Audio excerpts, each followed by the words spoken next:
자, 오늘은요 민수기 19장 1절부터 20장 13절까지의 말씀을 가지고 우리 함께 말씀을 묵상해 보도록 하겠습니다. 우리 제목같이 읽겠습니다. 하나님의 선하심을 의심하지 말라. 이 제목으로 말씀 전하겠습니다. 자, 이스라엘이 출애굽한 이후에 시내산에 도착을 했고, 그리고 시내산에서 하나님의 율법을 받은 이후에 그들의 삶은 계속해서 하나님을 원망하는 그런 삶이 계속 반복됐습니다.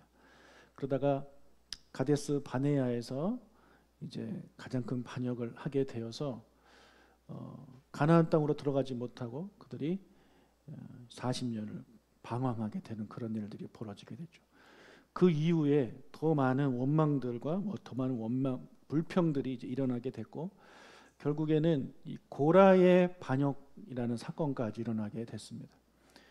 여러분, 고라의 반역 사건을 통해서 정말 많은 사람들이 죽었습니다.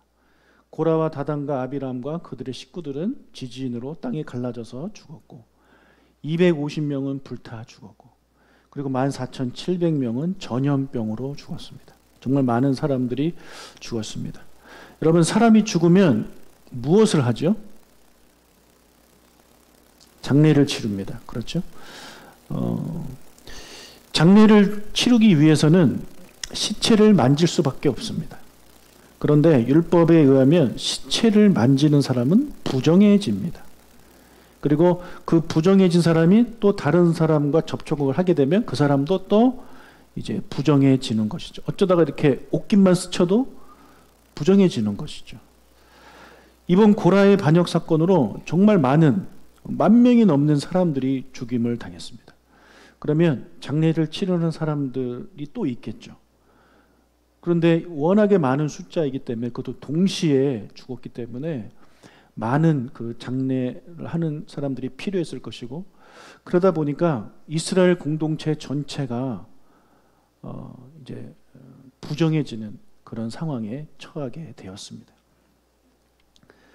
자, 시체를 만져서 부정하게 되면 이제 정결하게 해야 되는데, 그냥 가만히 있는다고 해서 정결해지는 것이 아닙니다. 그 정결해지기 위해서는 하나님께서 명령하신 부정을 씻는 물, 정결하게 하는 물을 이제 만들어야 합니다. 자, 이 물, 부정을 씻는 물 또는 정결하게 하는 물을 만들기 위해서는 제일 먼저 송아지가 필요합니다. 민수기 19장 1절과 2절을 읽겠습니다. 여호와께서 모세와 아론에게 말씀하여 이르시되, 여호와께서 명령하시는 법의 율례를 이제 이르노니 이스라엘 자손에게 일러서 온전하여 흠이 없고 아직 멍에 매지 아니한 붉은 암송아지를 내게로 끌어오게 하고. 붉은 암송아지가 필요했는데, 이 붉은 암송아지는 온전해야 되고요, 그리고 흠이 없어야 하고 아직 멍에를 매지 않았어야 합니다.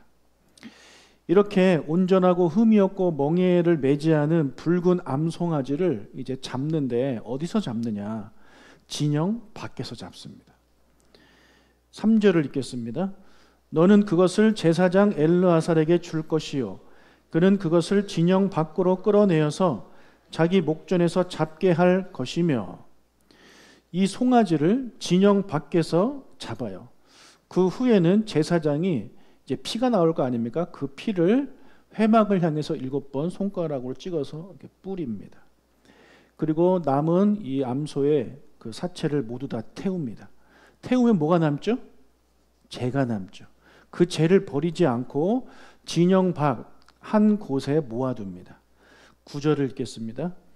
이에 정결한 자가 암송아지의 재를 거두어 진영 밖 정한 곳에 둘지니 이것은 이스라엘 자손 회중을 위하여 간직하였다가 부정을 씻는 물을 위해 간직할지니 그것은 속죄의 제니라. 그 이제 암송아지를 태운 재가 남는데, 그 재를요 이 물과 섞습니다. 그러면 이제 잿물이 되겠죠. 이 잿물을 어떻게 하느냐? 부정해진 사람의 부정해진 날로부터 셋째 날과 일곱째 날, 마지막 날인 일곱째 날 그 사람한테 뿌립니다. 그러면 그 잿물을 받은 사람은, 부정을 씻는 물을 받은 사람은 정결해진다라는 것이 이 19장의 내용입니다.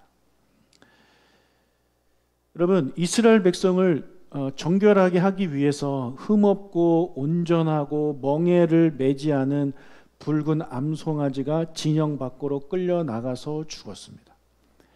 그 흠없고 온전하고 멍에를 매지 않은 진영 밖에서 죽은 그 암송아지를 통해서 부정해진 사람들이 정결함을 얻습니다.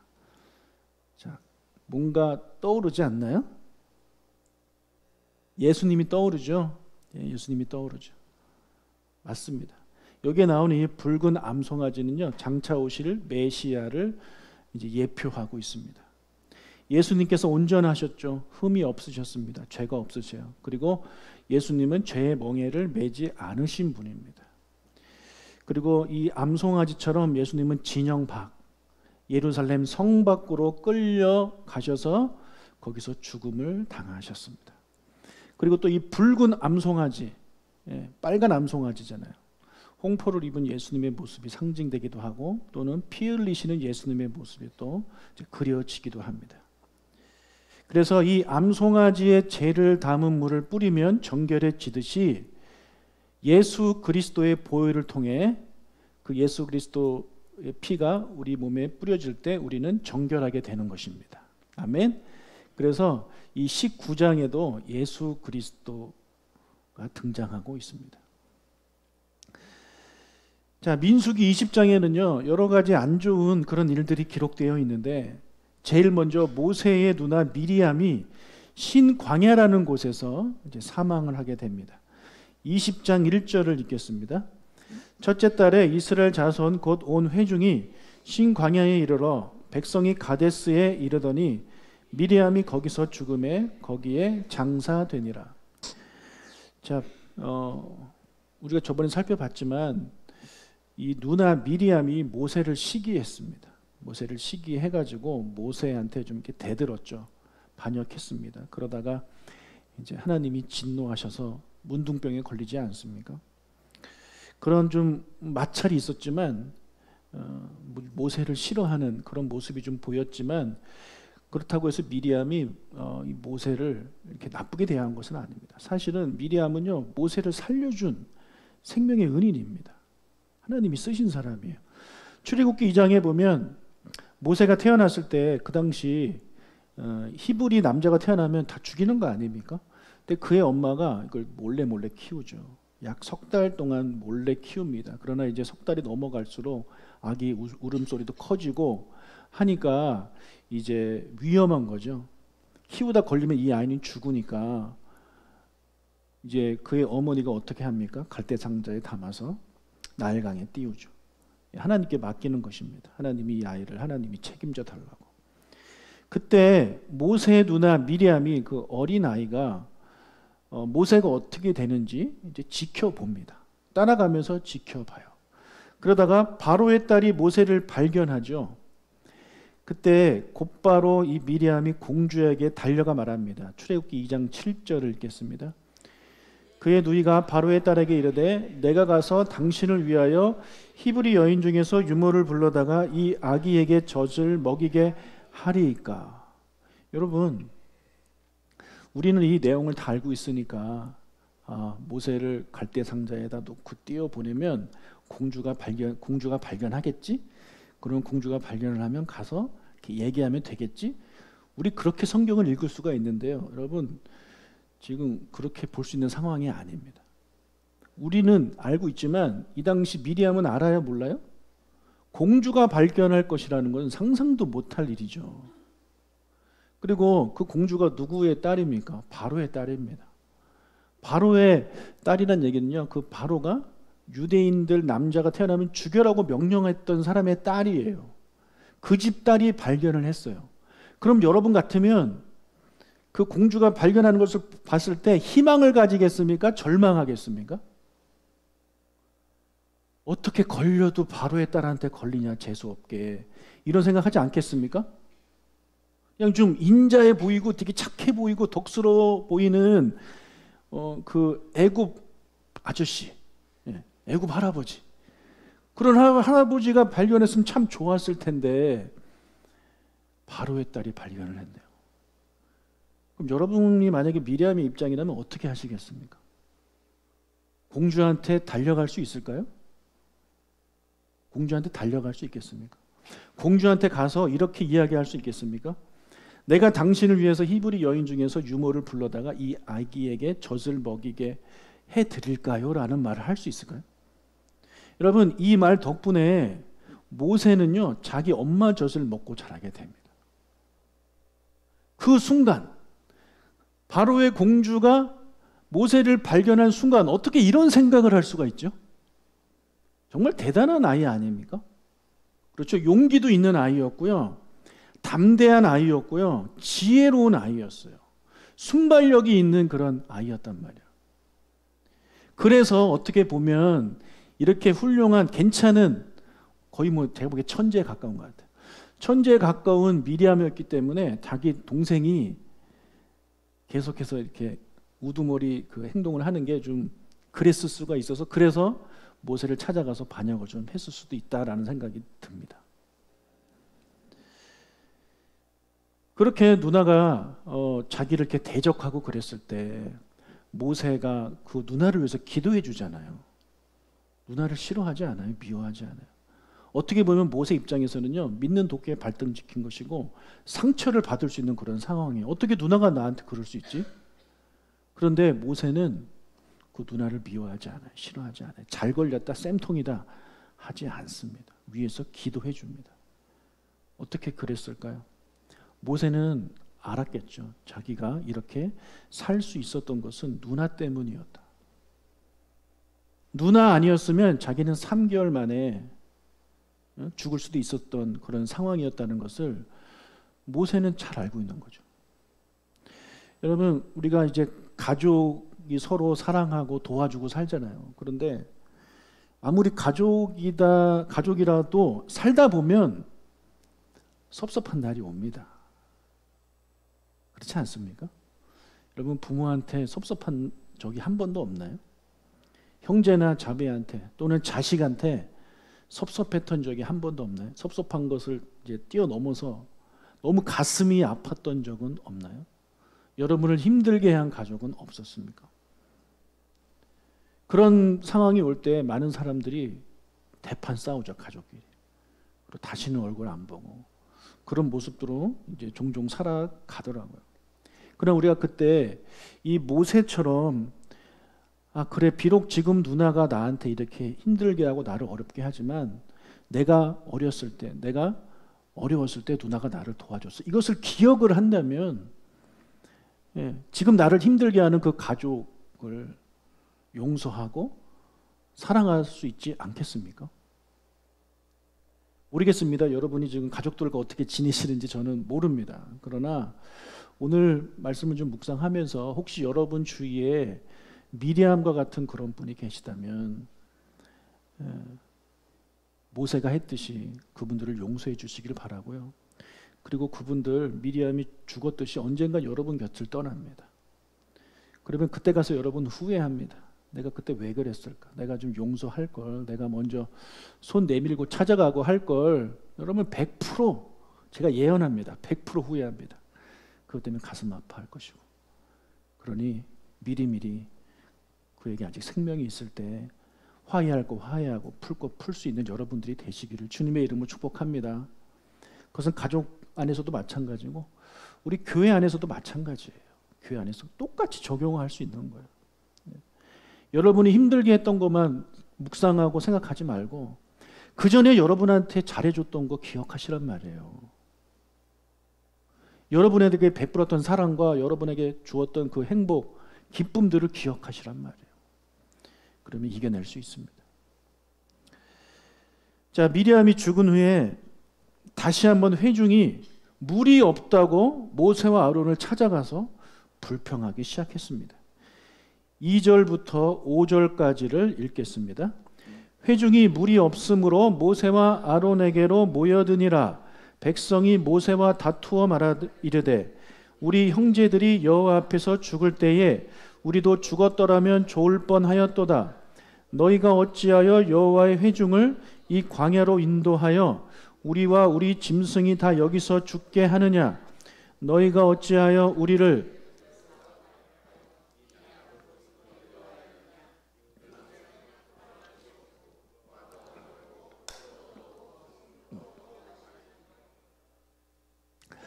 자, 이제 뭐 놀랍지도 않죠. 예. 이번엔 또 물 문제입니다. 물 달라고. 물 없으니까. 뭐 사실 얼마나 힘들었겠어요. 물이 없었으니. 그래서 모세는요, 이 문제를 가지고 하나님께 나아가요. 그리고 하나님은 해결할 수 있는 그 법을 알려주십니다. 7절과 8절을 읽겠습니다. 여호와께서 모세에게 말씀하여 이르시되 지팡이를 가지고 내 형 아론과 함께 회중을 모으고 그들의 목전에서 너희는 반석에게 명령하여 물을 내라 하라. 내가 그 반석이 물을 내게 하여 그들의 짐승에게 마시게 할지니라. 첫 번째 지팡이를 가지고 가래요. 그리고 두 번째 회중을 모으래요. 그리고 회중 앞에서 반석을 향하여 명령하래요. 뭐라고요? 물을 내라. 누구한테 명령하라고요? 바위한테, 돌멩이한테 물을 내라라고 명령하래요. 이 바위가 들을 수 있는 것도 아닌데 하나님은 그렇게 명령하래요. 그러면 물이 나올 것이다. 그거 가지고 회중들을 먹여라. 이렇게 하나님이 말씀하셨습니다. 자, 이 하나님의 말씀에 모세가 순종합니다. 9절과 10절 상반절을 읽겠습니다. 모세가 그 명령대로 여호와 앞에서 지팡이를 잡으니라. 모세와 아론이 회중을 그 반석 앞에 모으고, 자, 여기까지는 하나님의 말씀대로 합니다. 그렇죠? 그럼 이제 뭐 할 차례입니까? 반석한테 명령하면 됩니다. 물 나와라. 이렇게. 근데 그렇게 하지 않아요. 10절 하반절을 읽겠습니다. 모세가 그들에게 이르되 반역한 너희여 들으라. 우리가 너희를 위하여 이 반석에서 물을 내랴 하고. 자, 우리가 지금 그냥 책 읽듯이 읽었지만 지금 모세의 이 톤이 어떤 톤이겠습니까? 인자한 톤일까요? 화가 나는 톤일까요? 짜증나는 톤일까요?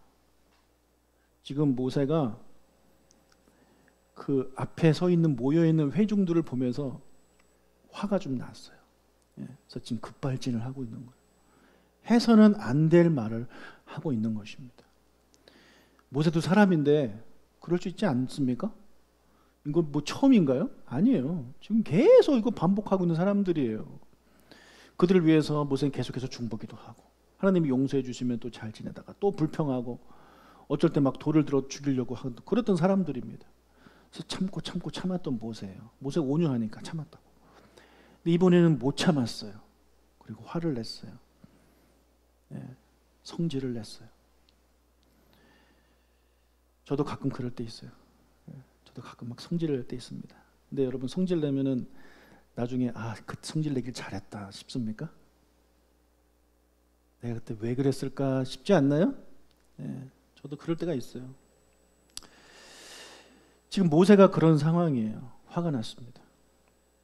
돌멩이한테 말을 해야 되는데 지금 사람들한테 말을 하고 있어요. 하나님의 말씀을 어기고 있는 거죠.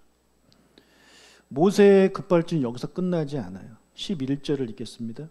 모세가 그의 손을 들어 그의 지팡이로 반석을 2번 치니 물이 많이 쏟아 나오므로 회중과 그들의 짐승이 마시니라. 모세가 손을 들어 지팡이로 이렇게 반석을 2번 쳤습니다. 세게 쳤을 것 같아요? 살살 쳤을 것 같아요? 손을 들었대잖아요. 이만큼 들었다는 얘기는 이만큼 내려쳤다는 얘기입니다. 그 2번 쳤습니다. 하나님은요 반석에게 명령하라고 하셨지 치라는 말씀을 하지 않았습니다. 지금 모세는 화가 나서 하지 말아야 할 행동도 하고 있는 겁니다. 여러분 화가 나면 우리가 하지 말아야 할 말을 하기 쉽고 하지 말아야 할 행동을 하기가 쉬워요. 운동선수들 보면 막 시합하다가 심판이 판정을 잘못했을 때 막 욕도 하고 어떤 선수들은 더가 들어와서 막 주먹으로 손을 치다가 골절돼가지고 그 다음 경기 못 나오고 뭐 이런 거 많이 보거든요. 근데 운동선수만 그럽니까? 우리도 살다 보면 이렇게 화가 날 때 그 분노를 참지 못하고 해서는 안 될 말 막 하지 않습니까? 또 해서는 안 될 행동도 막 하지 않나요? 지금 모세가 그런 상황입니다.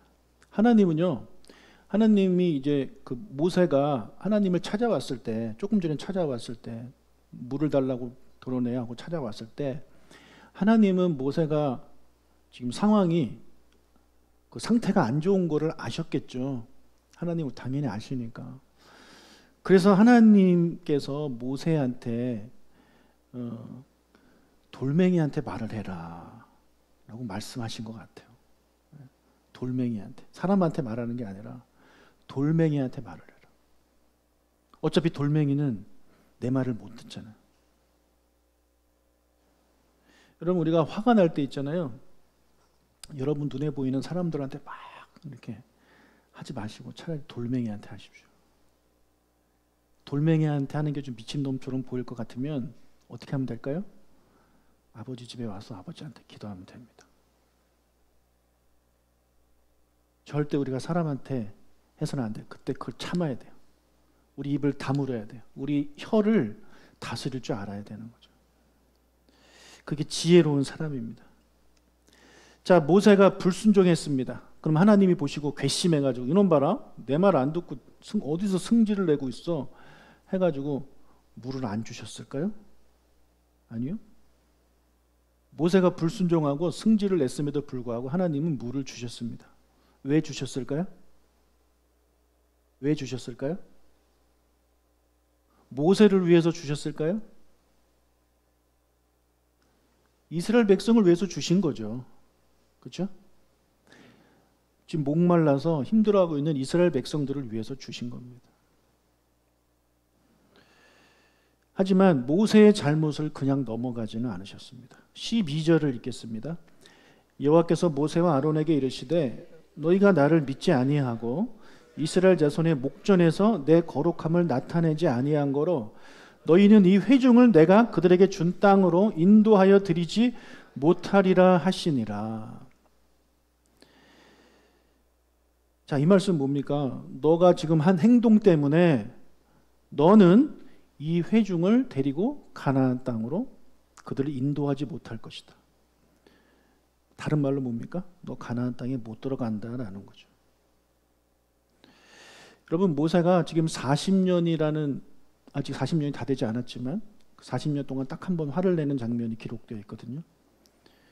이 40년 동안 딱 한 번 그 화를 못 참고 성질을 내고 하나님의 말씀에 불순종했는데, 야, 그 한 번 가지고 하나님 참 너무하신다 라는 생각을 하실지도 모르겠습니다.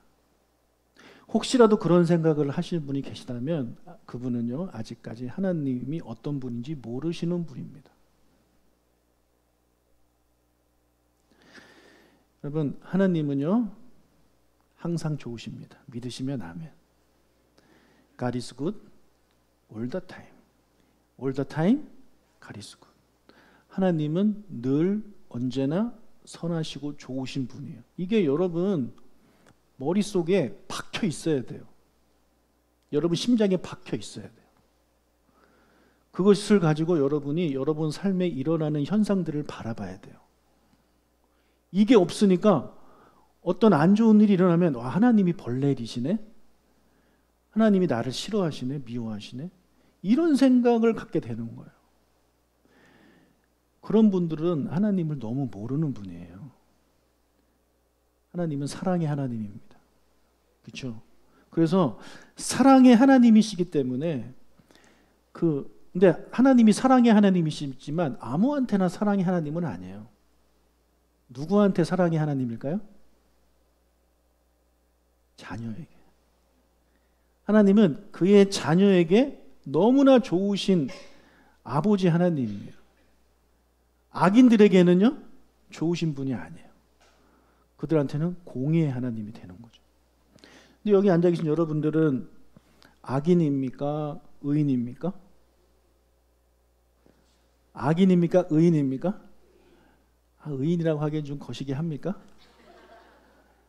그렇다면 하나님도 모르고 여러분도 모르는 거예요.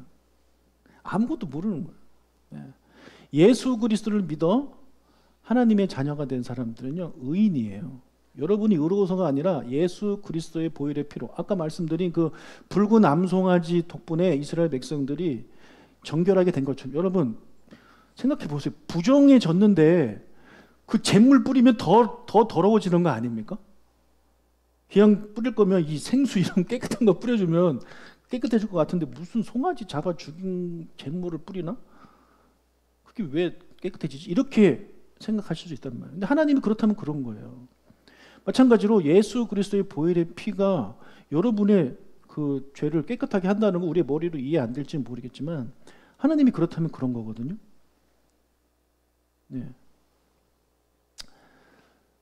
자, 내가 무슨 얘기하다가 이 얘기 나왔나요? 주님. 아무튼 하나님은 항상 좋으신 분이란 말이에요. 아버지 하나님, 좋으신 아버지.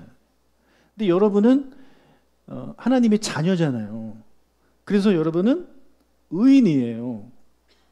그래서 여러분한테는 하나님이 사랑의 하나님으로 이제 늘 등장하시는 것입니다. 만약에 내가 뭔가 잘못을 했을 때, 안 좋은 일이 생겼을 때 하나님 나를 벌 내리시나? 라고 생각을 하고 계시다면 그분은 자기 정체성을 아직도 의인이 아니라 죄인으로 알고 있는 거예요. 내가 죄인이니까 하나님이 나를 벌 내리신다. 안타깝죠? 하나님도 모르고 나도 모르고 있는 그런 상황인 것입니다. 여러분, 하나님은 그가 사랑하시는 자녀에게 하시는 모든 행동과 말에는요, 이 사랑이 담겨 있어요. 우리가 아이들한테, 여러분이 사랑하는 아이들한테 뭔가 못하게 하고 또는 뭔가 하게 하고 때로는 뭐 칭찬도 하고 때로는 책망도 하는 이유가 뭡니까? 사랑해서 아닌가요? 여러분 스트레스 풀려고 애들 못 때립니까? 오늘은 너 한번 맞아봐 해가지고 뭐 엄마가 회사에서 하면서 막 때리나요? 아니에요. 그건 악한 엄마죠. 사랑하니까 때로는 좋은 것도 주고 때로는 야단도 치고 하는 거 아닙니까? 다 사랑해서라는 거예요. 여러분 가나안에 못 들어가는 것이 벌처럼 보일 수 있습니다. 그 전에 반역해서 죽어서 가나안 땅에 못 들어간 사람들 많이 있었잖아요. 그들처럼 벌 받은 거 아닌가라고 생각할 수도 있습니다. 어떻게 보면 겉으로 보기엔 똑같아요. 그들도 가나안 땅에 못 들어가고 죽었고 모세와 아론도 가나안 땅에 못 들어가고 죽습니다. 그러면 둘 다 똑같다고 생각할 수 있지만 아니요. 모세와 아론은 하나님의 자녀인 것이고 그 외에 반역한 사람들은 하나님이 그들을 하나님의 자녀로 인정하지 않은 사람들이에요. 그러니까 완전히 다른 거예요. 영적으로 해석을 할 경우에는. 우리가 조금만 생각해 보면 모세가 가나안 땅에 들어가지 않는 것이 벌이 아니라 오히려 하나님의 은혜라는 것을 우리가 깨닫게 돼요. 우리가 조금만 묵상해 보면 알아요. 여러분 원래 모세에게 주어진 사명은요 가나안 입성이 아닙니다. 하나님이 처음 그러니까 40년 전에 모세를 불렀을 때 내가 너 가나안 땅 보내줄게 이거 없어요. 하나님이 모세한테 주신 첫 번째 사명은요 출애굽을 하는 겁니다. 출애굽 시키는 거예요. 이스라엘 백성들을. 출애굽 3장 10절을 읽겠습니다. 이제 내가 너를 바로에게 보내어 너에게 내 백성 이스라엘 자손을 애굽에서 인도하여 내게 하리라. 이게 하나님이 모세를 처음 불렀을 때 하신 말씀이에요. 두 번째는 그들을 시내산으로 인도하는 거예요. 12절 하나님이 이르시되 내가 반드시 너와 함께 있으리라. 내가 그 백성 애굽에서 인도하여 낸 후에 너희가 이 산에서 하나님을 섬기리니 이것이 내가 너를 보낸 증거니라. 그래서 모세한테 하나님이 주신 사명은요 이스라엘 백성을 애굽에서 출애굽시키는 것이고 그리고 출애굽한 그들을 시내산으로 인도하는 것. 시내산 인도에서 하나님을 만나고 거기서 시내산 언약을 맺고 하나님의 백성이 되게 하는 것. 율법을 받게 하는 것. 이게 모세의 역할이었단 말이에요. 그리고 나서 원래 이스라엘 백성들은 시내산 떠나서 어디로 가야 됩니까? 원래 가나안으로 가는 거예요. 그렇죠? 그래서 거기까지 가나안 들어가기 전까지가 모세한테 주신 하나님이 주신 그런 사역이라니까요. 근데 가데스 바네아에서 반역하는 바람에 지금 뺑뺑이 돌고 있는 거 아닙니까? 그래서 하나님은요 오히려 모세에게 주신 사명 그 이상 어떻게 그들의 반역 때문이었지만 더 많은 시간들을 이스라엘 백성을 위해서 섬길 수 있는 그런 기회를 주신 것입니다.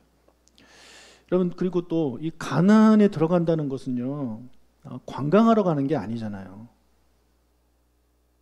이민 가는 거 아니잖아요. 새로운 땅으로 들어간다는 것은 이 당시 뭐냐면 전쟁하러 가는 거예요. 가나안 백성들이 왜 이렇게 기다렸어요? 우리 40년 전부터 기다렸는데 빨리 오세요라고 뭐 플랜카드 걸고 환영했겠습니까? 아닙니다. 이놈들 들어오기만 해봐라. 죽인다. 전쟁이에요, 전쟁. 여러분, 지금 모세가 40년 동안 그 말 안 듣는 백성들 데리고 광야를 건넌 게 얼마나 힘든 일입니까? 혼자 광야를 40년 동안 돌아다녀도 힘든데 200만 명 데리고 돌아다녀야 되고, 그것도 뭐 말 잘 듣는 200만 명도 아니고 말 안 듣는 200만 명 데리고 돌아다닌다는 게 여러분, 저는 지금 상상이 안 됩니다. 얼마나 힘들었을지. 제가 6월 19일 날 우리 어르신들 모시고 효도 관광을 갑니다. 8분 모시고 갑니다. 얼마나 힘들지 제가 지금 농담이고요. 재밌을 것 같아요. 재밌을 것 같아요. 너무너무 기대돼요. 아무튼 이 모세가 얼마나 힘들었겠냐고요. 그 힘든 걸 아는 하나님이 모세한테 너 나이도 120살 됐는데 너 이제 가나안 가서 전쟁까지 해라. 이게 모세한테 기쁜 소식입니까? 모세한테 기쁜, 여러분 나이에서 모세를 생각하지 마시고요. 120살 된 모세 입장에서 이걸 생각해 보시고, 그리고 40년 동안 그 고생한 모세 입장에서 가나안 땅에 들어가는 것이 좋은지 안 들어가는 것이 좋은지 여러분 조금만 생각해 봐도 우리는 알 수 있어요.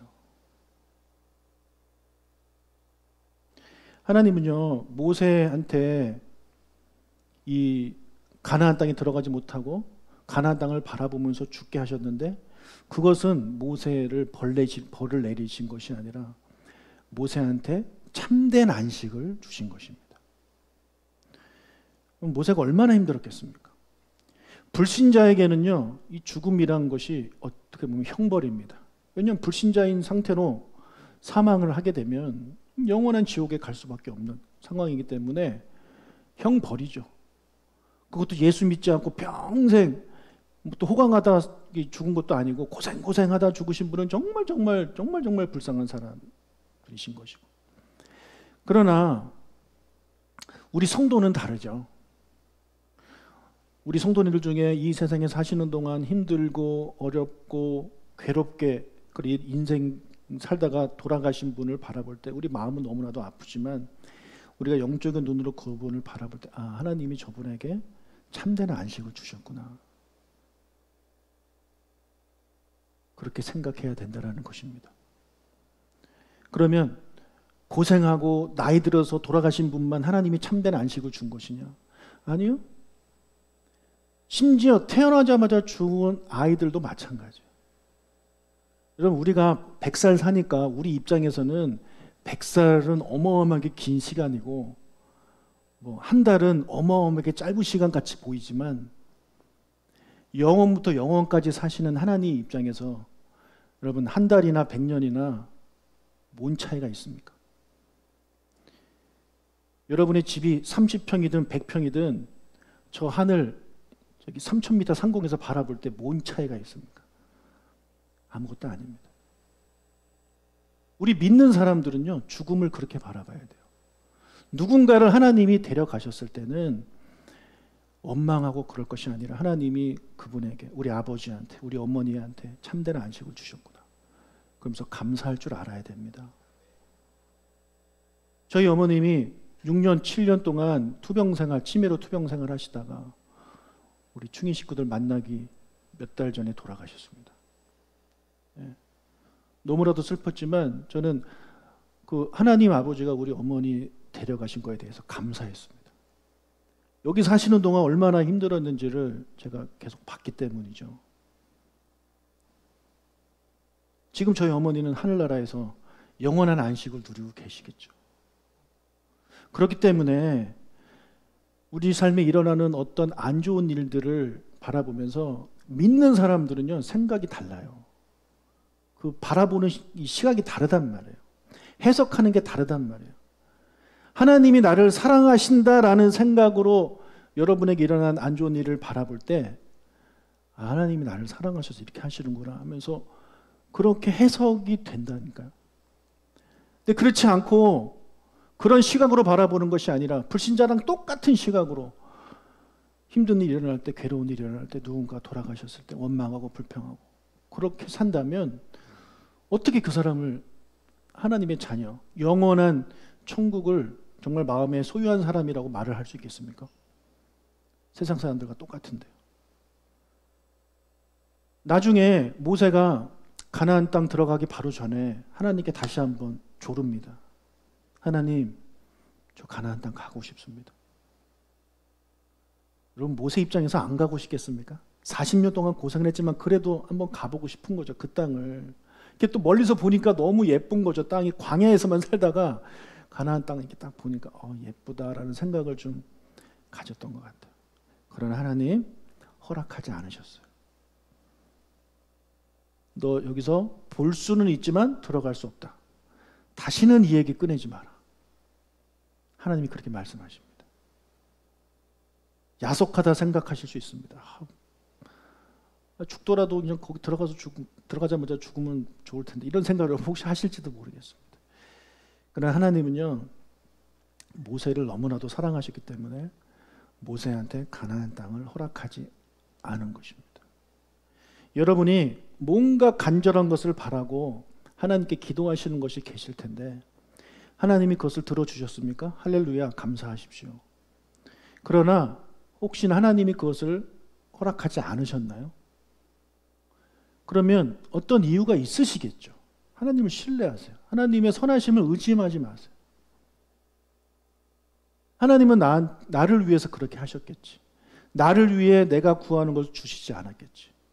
그리고 나중에 훨씬 더 좋은 것으로 주시겠지. 이런 믿음, 이런 하나님을 신뢰하는 마음들이 여러분 안에 있으시길 주님의 이름으로 축복합니다. 우리 그런 하나님, 그 좋으신 하나님을 끝까지 신뢰하는 저와 여러분이 되시길 주님의 이름으로 축복합니다. 아멘.